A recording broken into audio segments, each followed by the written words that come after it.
Welcome. Your host is Lauren. Thank you for joining with me today. I appreciate your willingness to journey with me on this historical quest for insight of a lost and forgotten worldview. I hope that you will keep coming back as I expand the horizon of supernatural insight. It's important to say here that I'm taking the role of an historian, not a theologian. What I'm seeking to do is to place the Hebrew Bible and the ancient Israelites in the context of its surrounding Mesopotamian and Canaanite culture. In doing so, I hope to explain the lost worldview of an ancient civilization and how their worldview shaped the Israelites and influenced the Bible we read today. With that said, I want to be upfront and honest with you. Some things you will learn will be surprising to you. To others, it may even be shocking. However, the subject matter is a fascinating one. It's my belief that you will never approach the Bible the same way again.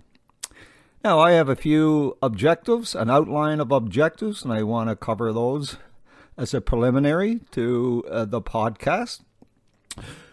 Number one, what you will learn from this session and others to come is a history of the supernatural world that is derived from research and writings of scholars, historians, and archaeologists, the result of their investigation of ancient artifacts and literature has opened up a whole new world of knowledge of the ancient pre-modern worldview, which informs us in every area of the Bible, and it does so in a significant way. Number two, most of what Christians have been taught about the supernatural world, whether in Bible colleges, seminaries, by pastors and teachers, and much of its understanding has been filtered by English translations, which may lead to a misunderstanding of what was meant to be conveyed by the original language of the Bible. Number three, here's a test question for our thirst for knowledge. Is my loyalty to the text or to a Christian tradition? Next, when you open your Bible, I want you to be able to see the things in it like the ancient Israelites or the first century Jews saw it. I want their supernatural worldview in your head, throwing away the filters of traditions, what you think it means or what you were told it to mean. Number five, the goal is to recover the supernatural worldview of the biblical writers, the people who produced the Bible. Now, there are a few ground rules that is required in order to obtain and retain the ancient mindset. We have a number of rules, ground rules, and number one, filtering the text. We view the Bible through the lens of what we know and what's familiar. Our traditions, however honorable, are not intrinsic to the Bible. Number two, the mosaic. The Bible is really a theological and literary mosaic. The pattern in a mosaic often isn't clear up close. Only when you step back can you see the wondrous whole. See the pieces of scriptures as part of a mosaic so that the big picture can begin to take focus. Number three, obstacles and protocols. There is a pervasive tendency in the believing church to filter the Bible through creeds, confessions, and denominational preferences. The proper context for interpreting the Bible is the context of the biblical writers, the context that produced the Bible. Now let's look at interpreting the Bible in context. Anyone interested in Bible study, from new believers to the Bible scholar, has heard that if you want to correctly interpret the Bible, interpret it in context. But there's a question we need to answer. What does that mean? Put another way, just what context are we talking about? There are many contexts to which the reader needs to pay attention. The first one is the historical context, that is, putting a passage in a specific time period against the backdrop of certain events. Cultural context, which concerns the way people lived and how they thought about their lives and world. Literary context is focusing on how a given piece of biblical literature conforms to how the same type of literature was written during biblical times. Now, number 4 is the proper context. The proper context for interpreting the Bible is the context of the biblical writers, the context that produced the Bible, and every other context is alien or at least secondary. Now let's get into the worldview of the ancient Near East. The biblical text was produced by people living in the ancient Near East and around the Mediterranean between the 2nd millennium BC and the 1st century AD. To understand how biblical writers thought, we need to get the worldview of the ancient world shared by the biblical writers into our heads. The biblical context includes its supernaturalism. The biblical writers believed in an active, animated spiritual world. Yes, an active, animated spiritual world. That world was home to a lot more than the triune God, angels, Satan, and demons. It included other gods, and the pantheon of the gods were not merely idols. They were gods worshipped throughout the ancient Middle East, both inside and outside of ancient land of Israel. The ancient Near East was the home of early civilization within the region, roughly corresponding to the modern Middle East. Mesopotamia would include modern Iraq, southeast Turkey, southwest Iran, northeastern Syria, and Kuwait, along with ancient Egypt and ancient Iran and the Levant, which would include Syria, Palestine, Lebanon, Israel, and Jordan. The history of the Near East begins with the rise of Sumer. Sumer is the earliest known civilization in the historical region of southern Mesopotamia over 7,000 years ago. In ancient times, Mesopotamia, meaning land between two rivers, was a vast region that lay between the Tigris and Euphrates river systems. Sumer produced the first writing system, the first alphabet, the first currency in history, organized governments, organized religion, law codes, strategic warfare, and laid down the foundations of astronomy and mathematics. With such rich history and diverse culture, the Mesopotamian world is truly fascinating. Religion was at the center of their daily affairs, believing the gods had a hand in absolutely every aspect of life. The men and women who lived in the ancient Near East took a different worldview of supernatural entities. They worship a massive pantheon of gods with thousands of minor deities, many major gods and goddesses. And if we're going to reach an understanding of this obscure civilization and their concept of God or gods, we will have to try to wrap our minds around a different notion of divinity. Our modern understanding of what it means to be divine is shaped by hundreds of years of biblical imagery and Christian teaching. According to denominational creeds and doctrines, God transcends all creatures, and He is described as inexpressible, the incomprehensible, the invisible, the ungraspable. We cannot grasp who He is, but only by who He is not. Christian theologies themselves accentuates the distance that separates us who lives today from Babylonians, Assyrian, Egyptians, and Canaanites and Israelites who lived a millennia ago in the part of the world we refer to as the Middle East. To understand the cultural worldview of the ancient Israelites, we need to first look at the larger context of the ancient Near East. Religion shows similar forms and practices, whether it is in Babylon, Syria, or Israel. The three Near Eastern civilizations shared cultural continuum. Ancient Syria and early Israel have common Semitic background. They differ in some ways, but the fact that they share a common culture heritage is not in doubt. Religion in ancient Babylon, Syria, or Israel are not incomparable.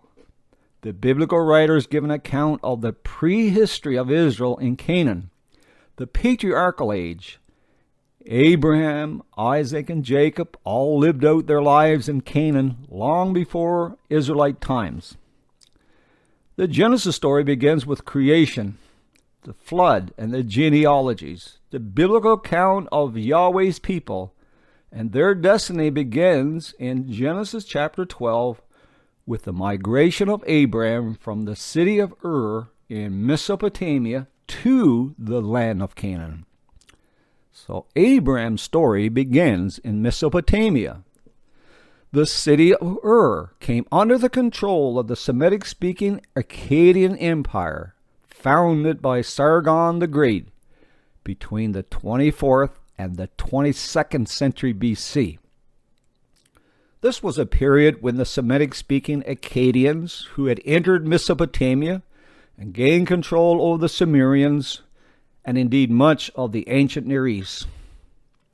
After the fall of the Akkadian Empire, southern Mesopotamia came to be ruled for a few decades by the Gutans, a barbarian people originating in the Argos Mountains to the northeast of Mesopotamia. The historical reality for the citizens of Ur and the entire region is no doubt marked with political upheaval and great social unrest causing outward migration. Genesis chapter 11 says that Terah, along with his son Abram, his grandson Lot, the son of Haran, and his daughter-in-law Sarai, the wife of his son, verse 31, migrated away from the city of Ur to the land of Canaan. And this happened around 2100 BC. So with Abraham's roots in Mesopotamia, it's reasonable to assume that many of the stories in the Sumerian mythology are parallel accounts. Yes, they are parallel accounts of the biblical narration in Genesis. The Genesis creation narrative is different, of course, in some aspects from the cuneiform writings, Sumerian writings, but they share common features. There is a close similarity between ancient Mesopotamian flood story and the story of Genesis. The ancient city of Eridu, near the city of Ur, has been tied with the biblical Eden. When comparing the two ancient narrative traditions, it becomes clear that Genesis' story is no doubt influenced by Abraham's Mesopotamian cultural and religious background. Now let's move along as we look at Abraham in Canaan. Canaan consists of a geographical region of the Middle East, what is known as the Southern Levant, approximately the area of modern Syria, Lebanon, Jordan, the West Bank, Israel, and Gaza. The peoples of this locale share basically the same culture.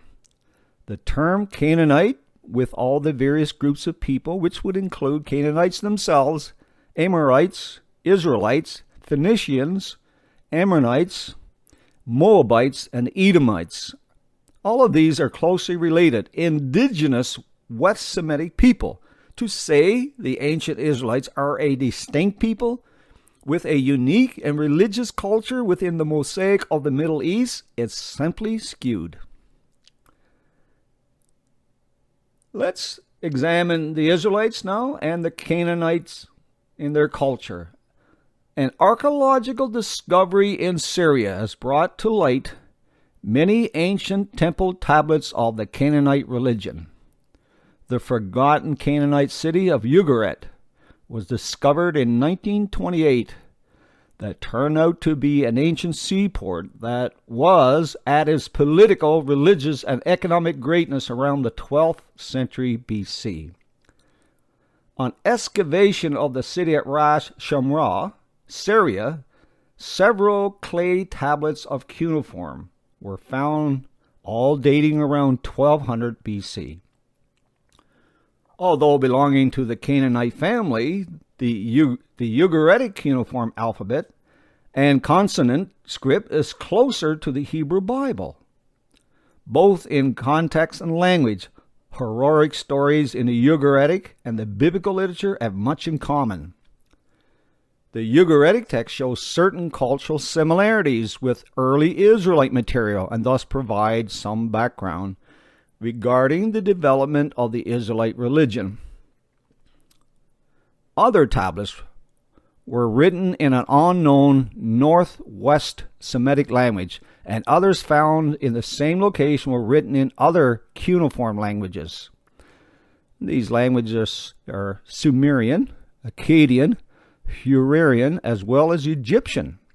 The tablets reveal an old Canaanite mythology naming three prominent deities: El, the supreme deity; Asherah, the lord of the sea; and Baal, the lord of the heavens, who is better known as the cloud rider. Again, they are one big family with 70 sons. El and his consort, where you can use the word wife. El and his consort Asherah with sons. They would include Baal, Dagon, Yam, Mot, and Shaphat, Yara, and Resheph. These are gods and goddesses. Dagon's the grain deity. Yam is a sea god. Mot is a death god. Shaphat is a sun goddess, and Yara is a moon goddess, and Resheph is an underworld goddess.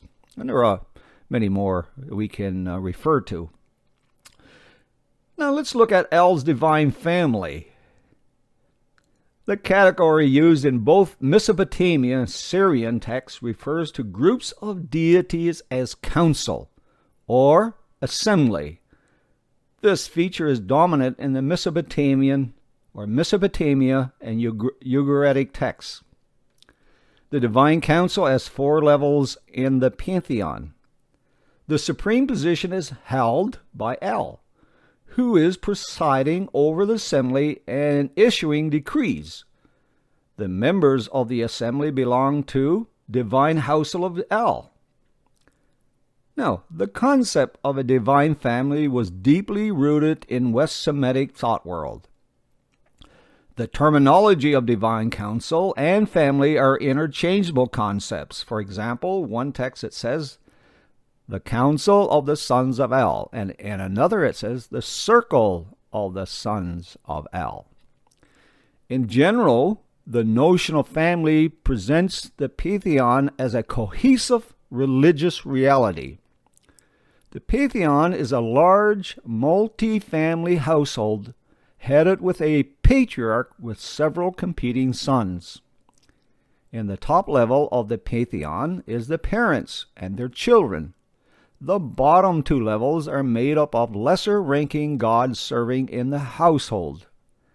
El and Asherah are the divine royal parents of the pantheon, and the dominant deities are generally regarded as their royal children.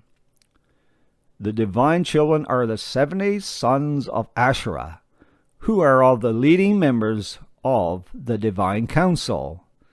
Other sons of El may have their own family as well, which indicates there were multiple clans within the divine royal family.